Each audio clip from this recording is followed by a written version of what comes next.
Pessoal, nós vamos tratar de uma questão que muitos terapeutas de casal, muitos psicólogos têm dúvidas, que é o espaço nós. É simples, mas é pouco pensado. E por ser pouco reconhecido, os profissionais chegam aqui com, às vezes, uma confusão na própria clínica de casal por falta de reconhecimento do que é, como é construído esse espaço nós. Então, para início de conversa, eu, Denise Magalhães Faria, psicóloga, terapeuta de casal, diretora do Instituto de Terapia Familiar de Minas Gerais, que é um espaço de construção teórico, clínico, vivencial, com estágio e supervisão de terapeutas de família e casal. Nós vamos iniciar esse vídeo falando o que é meu, o que é seu e o que é nosso. Na clínica de casal, o profissional naturalmente escuta uma queixa conjugal.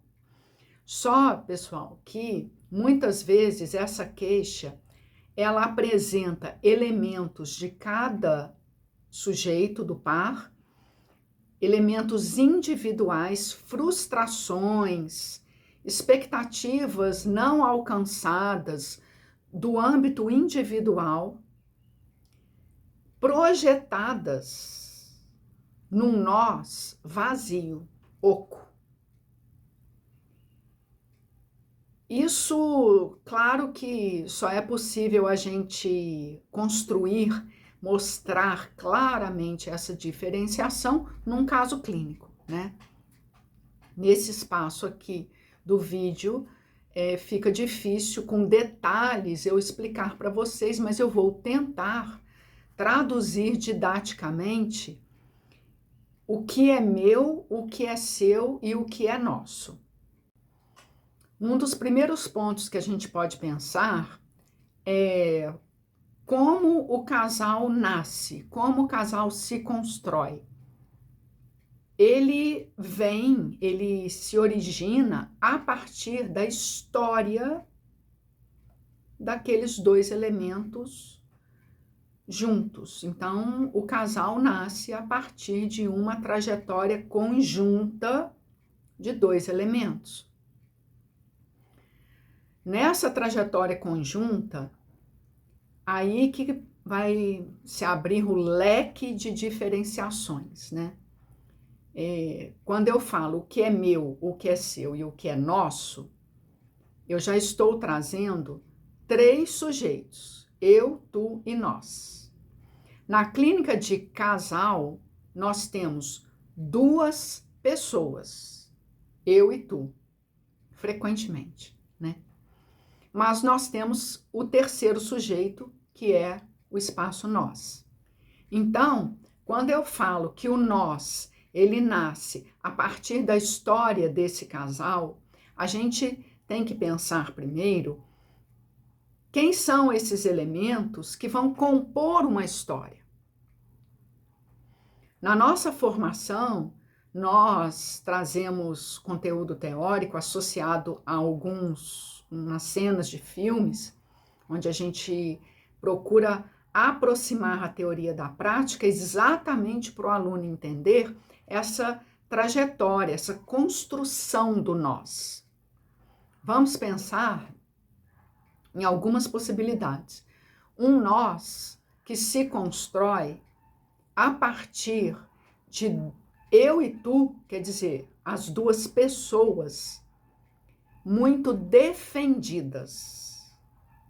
Como assim defendidas? São pessoas que veem no casamento, na união, uma possibilidade boa de crescimento pessoal ou de resolução de questões pessoais. Gente, quando eu falo pessoas que veem no casamento uma boa possibilidade de resolução de questões pessoais, não é ver de forma consciente, tá? Porque pode até ser, O antigo golpe do baú, né?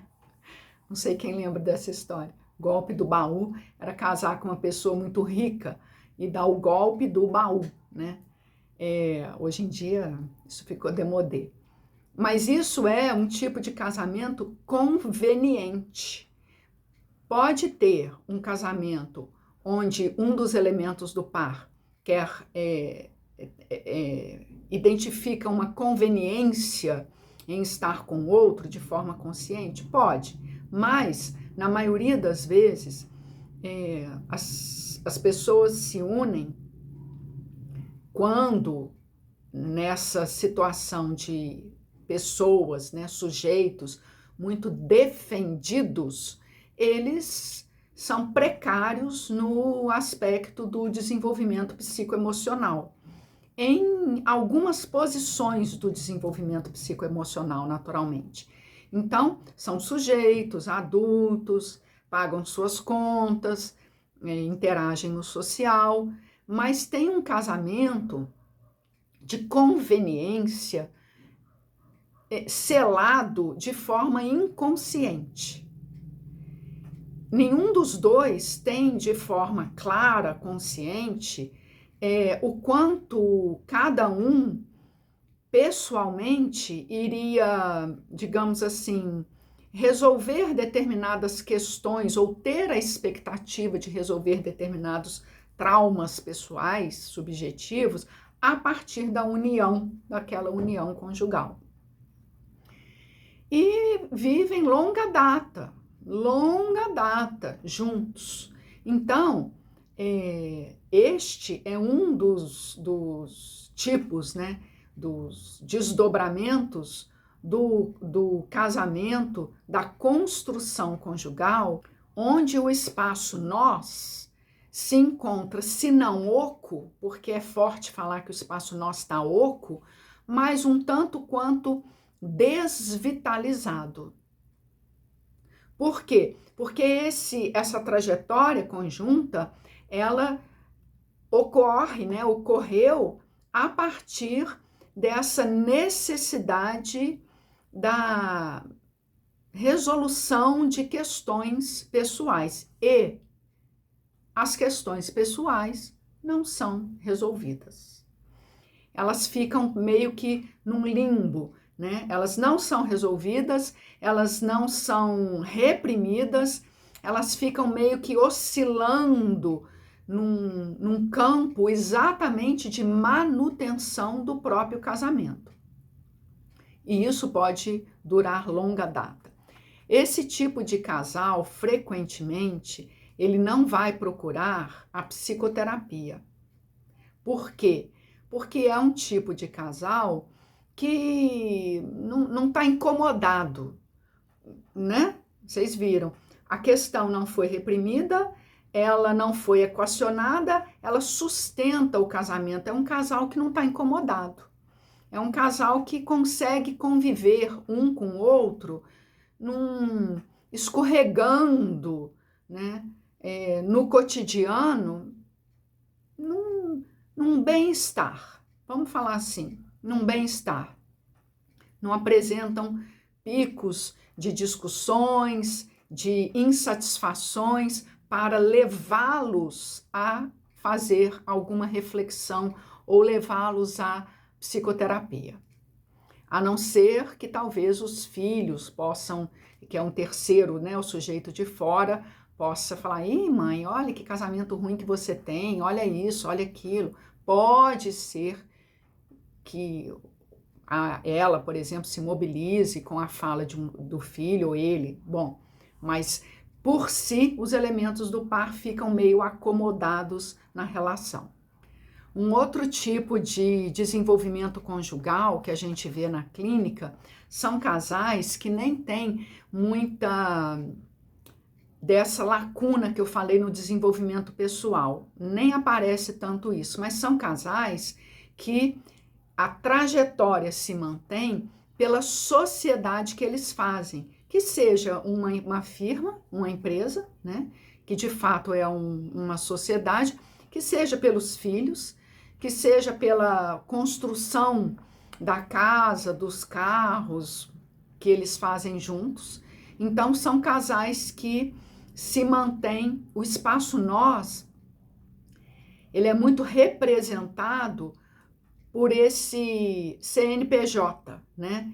Ou pelo CPF dos filhos, né? Ou pelos IPTUs das casas, ou pelo capital que o casal agrega na vida, né?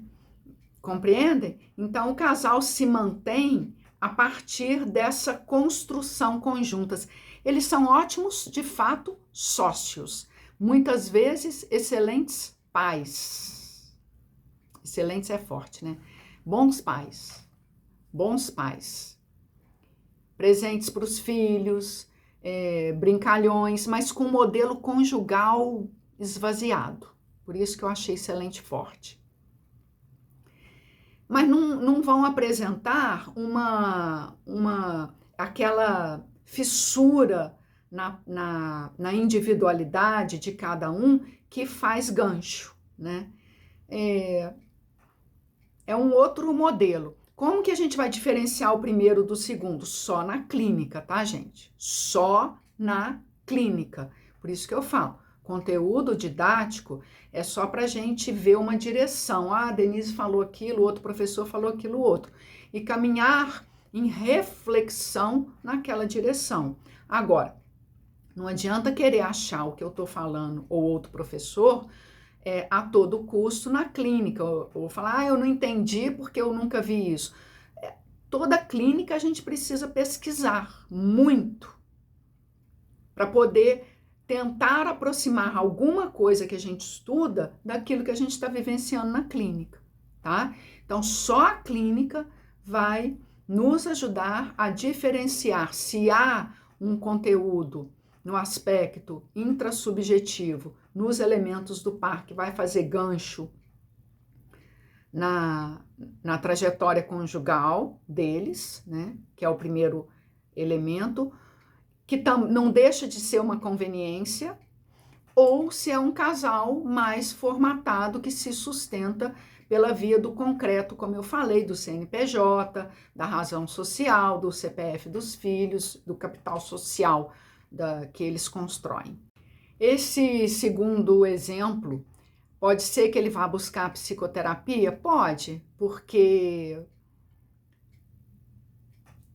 um sintoma pode aparecer nos filhos, como no primeiro caso também. Mas não sei se vocês conseguem pegar o fio que eu estou tentando puxar. Pode ser que um dos elementos do par comece a pensar na separação, mas comece a pensar nas perdas que virão a partir dessa separação, como, por exemplo, a divisão dos bens. Então, são interrogações que vão levar o casal a um processo de reflexão e a um processo de psicoterapia, provavelmente. Essas questões mais concretas que mantêm o casal, a sociedade, né? Mantém a sociedade vigente. E se separar, né? Ou como vamos separar, isso pode ser uma demanda para o processo psicoterápico. Então, eles não estão tão no limbo e acomodados como o primeiro. Não sei se vocês estão pegando a ideia. Ainda existe um outro desdobramento, que são casais que têm as mesmas características dos primeiros em graus diferentes. Por exemplo, tem filhos, são bem posicionados, ou mais ou menos, socioeconomicamente falando, precisam fazer a gestão da família, mas eles parece que têm mais autorresponsabilização. Eu gosto dessa palavra. Cada elemento do par se autorresponsabiliza na vida. E essa autorresponsabilização, ela promove reflexões, promove angústias, promove dores, promove amores, né? Emoções variadas. Então, a partir desta autorresponsabilização, o casal busca o processo psicoterápico, às vezes, gente, por uma coisa que eles nem sabem, a princípio, definir claramente, né? Vai aparecer muitas vezes na psicoterapia algo que é o que a gente costumeiramente aprende, né? Ou observa, vivencia como a queixa, né? A queixa conjugal é aquela pontinha do iceberg e a partir daquela queixa, aí é que é legal pegar a ideia que eu estou tentando construir. Aí, a partir daquela queixa, é que o casal desenvolve no processo psicoterápico começa a delimitar uma nitidez conjugal, que é a possibilidade da reconstrução individual a partir dos aportes que um vai fazendo no outro, a partir de duras penas. Então, são aquelas duas pessoas que entram no processo da psicoterapia, mas que no processo vão apresentar a história que eu falei, comecei o vídeo falando da história, da trajetória dessas duas pessoas que marca a construção conjugal, né? E eles não são tão depauperados, eles não são tão administradores da sociedade, estou falando do primeiro e do segundo exemplo, eles são mais afetivos sexualizados, né? Na vivência do dia a dia. Eles apresentam uma interrogação no vir a ser, no que sou e no que posso ser. E é esta interrogação que vai fazendo os aportes, né? Que vai permitindo a cada elemento do par ir se construindo, se reconstruindo, se revendo no processo psicoterápico. Então, frequentemente, é um casal com mais substância, né? Que consegue fazer reflexão, que em algum momento do processo psicoterápico silencia, cala, deixa a poeira decantar, volta na psicoterapia trazendo algo ainda em construção. Então, enquanto profissionais, a gente consegue ver como que esse casal de fato existe. O casal existe. Não sei se vocês conseguem entender, se eu estou conseguindo me expressar. O casal existe, porque é algo dessa reconstrução do eu e do tu a cada momento, ou em algum momento. Aí eu vou pegar agora um pouquinho da didática. Essa reconstrução do eu e do tu se dá quando eu falo o casal existe, é porque a reconstrução do eu e do tu se dá no campo nós. O nós não é esses dois, essas duas pessoas que vão para a psicoterapia. O nós é um terceiro elemento, que seja essa caneta aqui, tá? Esse terceiro elemento, que caminha junto com os dois na psicoterapia. Então, quando a gente fala o espaço nós, esse terceiro elemento é um elemento que produz esses aportes no eu e no tu. Faz o eu e o tu se reconstruírem. E por isso o nós é reconstruído. Então, o nós, ele tem vida própria. Pode ser que mingue em algum momento, mas ele existe. Diferente do primeiro e do segundo. O segundo, por exemplo, que eu estou chamando do casal administrativo, esse nós está em cima do CNPJ. Então, ele é muito concretizado. Ele é pouco afetivo sexualizado, que foi o binômio que eu trouxe. O primeiro, o nós, quase que não existe, porque o casal, a trajetória existe, mas é uma trajetória fundada e construída a partir dessa necessidade do processo de individuação de cada elemento do par que não se fez. E olha que eu estou falando de sujeitos adultos, pagadores de suas contas. Estou falando de autista, não. Estou falando de sujeitos adultos, pagadores de suas contas, ativos na sociedade. Tá? Então, estou tentando trazer três situações diferentes que a gente encontra na clínica de casal, onde o espaço nós está construído de uma forma ou de outra. Espero ter produzido alguma caraminhola aí na cabeça de vocês. Isso tudo voltando ao início do vídeo, quando a gente inicia pensando o que é meu, o que é seu e o que é nosso. A clínica conjugal pode ter duas pessoas e ter um espaço nós esvaziado, que eu chamo de oco, né? Esvaziado, pelo menos. Ou ela pode estar num processo de construção. Ô, gente, aí só para a gente finalizar, é diferente a gente trabalhar uma clínica conjugal de médio, longa data, né? É diferente de você trabalhar pontualmente alguma questão que o casal traz, que é a queixa, normalmente, né? A gente está com dificuldade na comunicação, a gente está com dificuldade na área sexual, a gente está com dificuldade na educação dos filhos. Esses pontos que vão aparecer na queixa, na narrativa do casal, claro que eles têm raiz, né, na história de cada um deles.